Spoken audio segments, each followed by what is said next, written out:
All right. Now, people keep asking me why I'm always in the car. I think the reason is that I find it easier just to sit and chat while I'm in the car. Anyway, what am I talking about this week? This week I'm talking about, right, it starts because I went shopping this week and I was with my sister-in-law and got out the car and she'd gone in front of me, parked in the disabled bay, and a man happened to say to her, well, which one of you two is disabled then? And she kindly told him that it was me and I had a disabled badge, and went on to tell him what I had wrong with me. It's lucky that it wasn't me he spoke to, because I just think I would have had a few choice words, because one, it's none of his business, and two, I do not have to explain to him why I'm parking in a disabled bay and I've got a badge. It ain't your business, mate, so do one. So I thought I'd have a little bit of a chat about why I've got one, because several people asked me on the podcast, I talked about my disabled badge and several people asked me why. So this may go in a couple of parts, and this is never the reason I set up a podcast. It's because I just chat and I thought, let's chat with people. All right, so what happened was that years and years ago, I hit 40. I got me going years ago. Well, ain't that long ago? Yeah, it is. So how long ago is it? It's 13 odd years. I hit 40 and I went for a bit of a well check, and it turns out that, you know, I was so overweight, it was absolutely ludicrous. My BMI was 49.9, so I was this close to it being 50%. However, the doctor told me that my blood pressure was so high that if I didn't do something about it now, I'd be on blood pressure tablets forever. And I just thought, do you know what? I don't want to be on tablets forever. I'm going to live forever. I do not need tablets forever.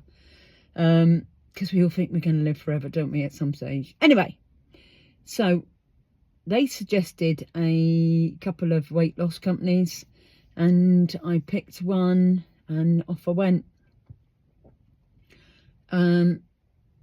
And it really worked. It really worked, and it changed my life completely. First week I lost 11.5 pounds. Second week I lost 5. I lost a stone in a couple of weeks. I was cooking on gas, man. So anyway, I lost 9 stone, and this isn't the reason for me telling you this story. So this all happened. So I'd lost 9 stone by January 2013. Okay. It had taken me 62 weeks to do that. So it wasn't bad, was it? It was all right. So anyway, what happened was I lost 9 stone by then. And then I started a new job, which I absolutely loved. It was fantastic. And that was in the April. And then in the July, I'd been off at work on like the Thursday. And I felt rough as old boots. I had a terrible headache. And I had to come home, which isn't like me. It just isn't like me. If I'm ill, I'll at work, I'll be at work. Even if I'm ill at home, I'll go work. I just do. It's just the way I am. I'll go to work whether my left ear's hanging off.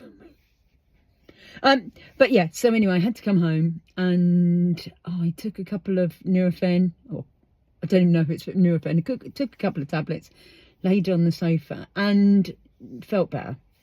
Anyway, carried on for the next couple of days, and then I went to work again on the Monday, and I had a banging headache. Really did have a banging headache.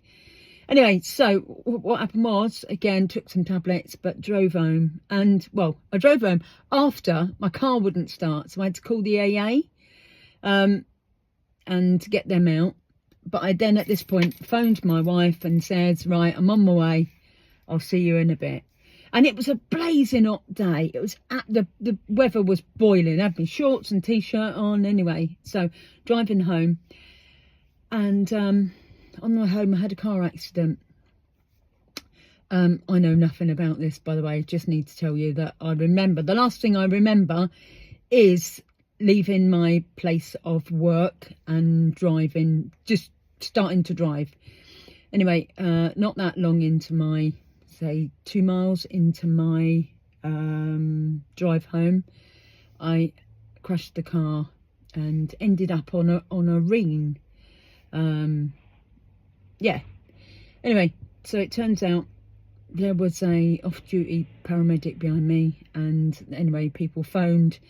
They got ambulance there, fire engine there. It took them an hour and a half to cut me out the car. Now, the important thing about this is that they have told me that if I hadn't have lost 9 stone, it would have taken them much longer to get me out the car, and I may not have survived.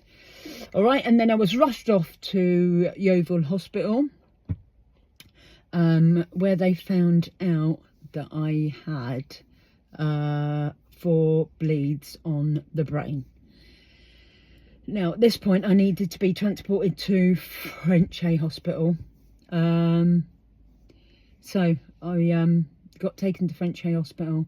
I just need to tell you that in this point of this, that they had phoned my mum, because at this time she was my next of kin, to tell her to get to the hospital, because they weren't sure if I would be dead on arrival, because I had 4 bleeds on my brain. And you know, a brain hemorrhage isn't a cool thing. It's not a cool thing, and several people, I think, now I could be wrong in saying this, but it was about 75% of people don't survive a brain hemorrhage, and that's because they don't get found. That's it's treatable, but people don't get found, and you know, they're very different severities. So anyway, I got 4 bleeds on the brain, and they now need to get me to Frenchay Hospital, which is the brain hospital. And I'm very lucky that I live in a part of the country where it is so close. It's really not that far away. So I got Nord to Bristol to go to Frenchay Hospital, which isn't there anymore, by the way. There's a new hospital which is even better and even more fantastic, is the actual truth. So I got to Frenchay Hospital, 4 bleeds on the brain. They have, I can't keep not saying brain properly, and they have capped, not coiled, they've capped 3 of them, and 1 of them they can't get to because it's really dangerous. It was at the time apparently really dangerous to do, so they've left, and hopefully it won't rupture and it'll be fine. I mean, I'm 13 years down the line now, so it may do, it's still there, but I think lots of people have them and don't even know. Anyway, so that was the first thing that happened. So what happened is that, you know, I went to the hospital. After about a month or so, I then got transferred. I mean, I was miles away from home. Though I say Bristol is really close to my house, it's not that close, that it's just down the road. I was miles away from home, and all of my family were coming to see me, and it was taking them hours to get there. So after about a month, I was transferred to a nearer hospital, and people were coming to see me then. And you know, I was bleeding crazy at lots of point at the time, because obviously I had 2 brain operations. I had a shunt put in my head, which you can see, I don't know why I'm turning around at this moment, because I was just so confused with everything, because fluid wasn't draining off of my brain. So I was really confused, really I knew who people were, but they weren't sure, straight away, they weren't sure if I would be able to eat, talk or anything again, because, you know, you mess with your brain does everything. Apparently the first time they fed me, they only gave me water just to see if I could swallow, because your brain does everything. You don't actually understand what your brain does. Everything you can think of, your brain controls.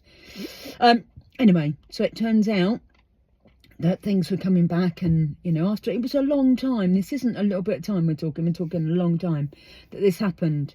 And as things started to get better and I felt better and stuff, then I just wanted to go home, obviously. So this happened at the end of July, and I finally come out of hospital after lots of rehabilitation, I got to tell you.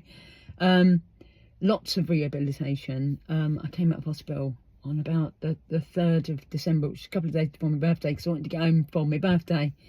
Oh yeah, I didn't have a clue. And the truth is, at this precise moment, remember, my memory is not fabulous. I don't remember everything. And to this day, I don't remember lots of what happened while I was in hospital, and I don't remember the accident. I don't remember it. Obviously they they cut the side of my car off to get me out, so my car was a write-off, and it had to go off to be tested to see if it was all okay and stuff, and it came back that it was all fine. It was literally because I'd had a brain hemorrhage as I was driving that I crashed the car, and said ended up on a ring, and they needed to cut me out. I mean, the fact that I survived that is shocking, to be fair. Then the fact that they got me out the car in an hour and a half and I survived that is shocking. And they got me to hospital. It's all shocking. It's just, the whole thing is shocking. And when I look back and think about it now, the whole thing is just, it's remarkable, which is a strange thing to say, but it's unbelievable what happened, who was there, how I survived, how they all helped save my life. That's the paramedic behind me, that's the fire people that cut me out of it, that's the ambulance that got me to the hospital, that's the people and doctors and nurses that treated me in the hospital, the brain surgeon. I mean, they're bleeding clever people, aren't they? Do you know what I mean? And I must have a massive brain because I had 2 operations. Okay, stop mucking about. So I had a drain.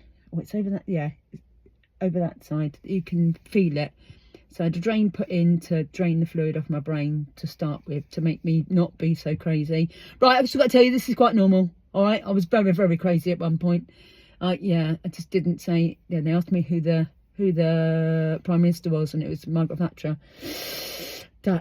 She wasn't in power at that point. I just need to tell you. Asked me lots of stuff.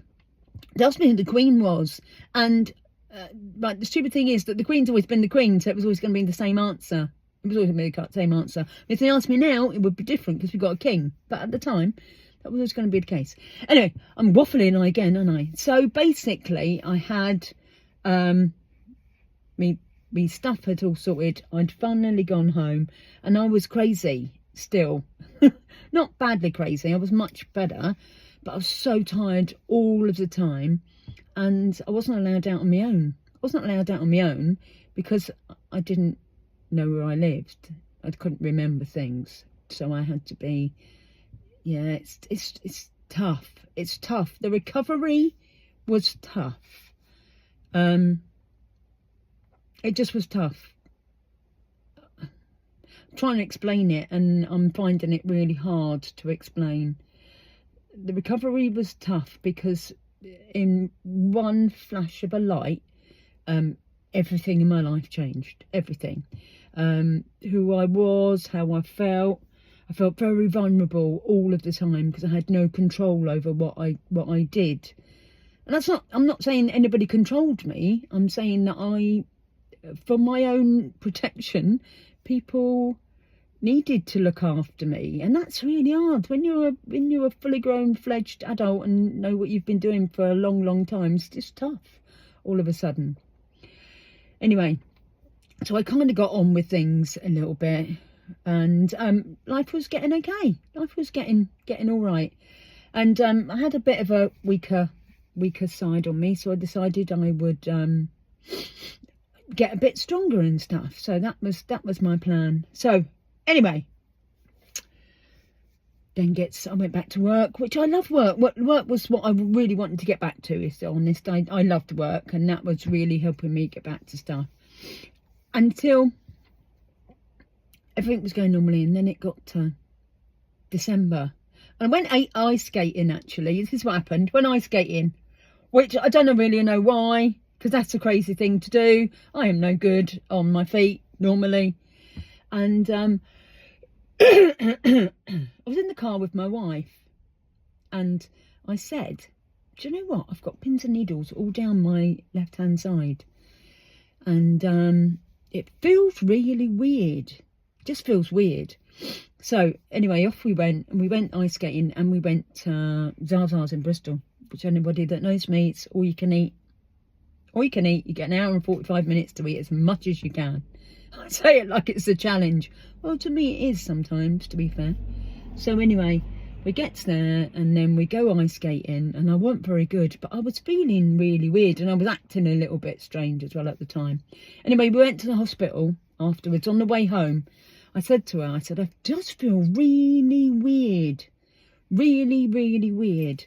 And so she said, do you want to get checked out? And I said, yeah, I think I do. I just need to. So we went to the hospital, and I went to see people, and I said that I had pins and needles, and I just didn't feel right. I said, I just don't feel right. I don't know what's wrong with me. I just don't feel right. Anyway, they checked me over and they said, you're fine.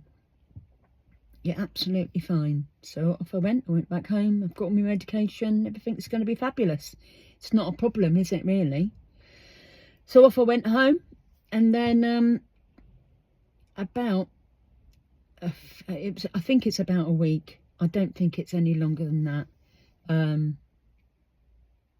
I was out with my wife again. We'd been for a meal somewhere, and we came home, and I sat down, and then I felt really weird, and it was like I couldn't, like, it just felt weird, and I felt like I couldn't do anything with my left hand, and I went to stand up, and as I went to stand up, I kind of fell back in the chair. And at this point, my wife picked up the phone and dialed 999, and I didn't get why she was doing it.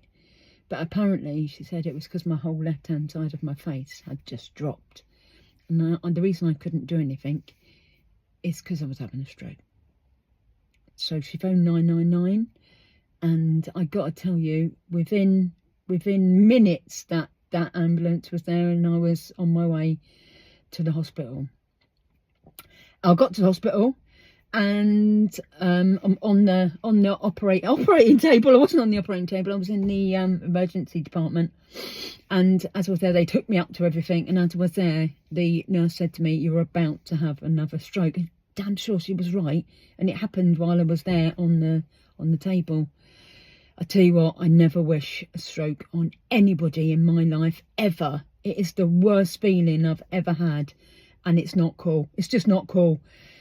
And it, obviously, at that point, so I'm back in hospital, and now this time I've had a stroke. My left-hand side is really weak now. But the stroke's not a cool thing. It's just not a cool thing. So now I need to get better. I just want to tell you that a stroke isn't okay. If anybody can do anything to avoid having a stroke, then do it. So by that I mean, if you need to lose weight, lose weight. If you need to eat healthier, eat healthier. If you need to do a bit of exercise, then do a bit of exercise. It's not okay. It's not something you want to have. It's really not. It absolutely changes your life forever. As if my brain hemorrhage hasn't changed it already. Having a stroke now, well, it's just going to be bleeding atrocious, isn't it? So I'm going to stop at that point, and we'll come back and I'll talk about after the stroke. Okay. I need to lighten it up a little bit. Is it just me? Or is it bleeding breathing? You know, I need to make light of the subject all the time, don't I? Right, so we'll come back for part 2. Hope you're having a beautiful day. Love you, bye.